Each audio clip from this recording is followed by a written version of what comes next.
For many architects, designers, and builders, custom-made cabinetry is the most convenient way to go. And for homeowners, the word custom is synonymous with luxurious or high-end. However, using a custom cabinet maker is often quite risky and usually not such a great value. That's because large industrial factories can use their power to develop and engineer various features which cannot be made by a custom cabinet maker. Another advantage of larger factories is the consistency and quality control. For instance, it is very difficult for smaller shops to make cabinets which are truly handleless with continuous grip rails to match the cabinets.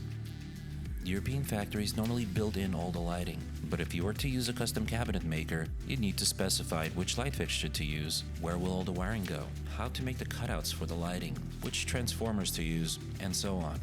Another challenge is lacquering, which normally would be done by the cabinet maker manually in the spray booth. If you would ever need to reorder a part or a door, the color may not exactly be the same as the one was made using factory precision lacquering.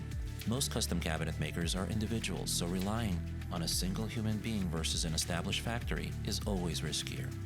But of course, those who use custom cabinet makers are okay with it because the custom cabinet maker can take all the components, which in theory are similar to what you would get from the factory, and make a comparable product.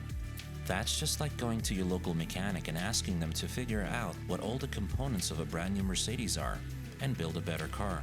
In theory, it is possible nowadays with the power of the internet, but most of us would not do that because we trust the industrial power of Mercedes, their R&D department, and their quality control. Most people would not want to risk their safety when driving on the highway to their local mechanic. And if this is true for cars, why would it not be true for kitchens? Kitchens are very mechanical, and it is very important to make sure they function well for a long time. Usually, you would open and close your cutlery drawer tens of thousands of times during the lifetime of your kitchen. So just like a good, reliable car, you would want your cutlery drawer, as well as your entire kitchen, to function properly forever.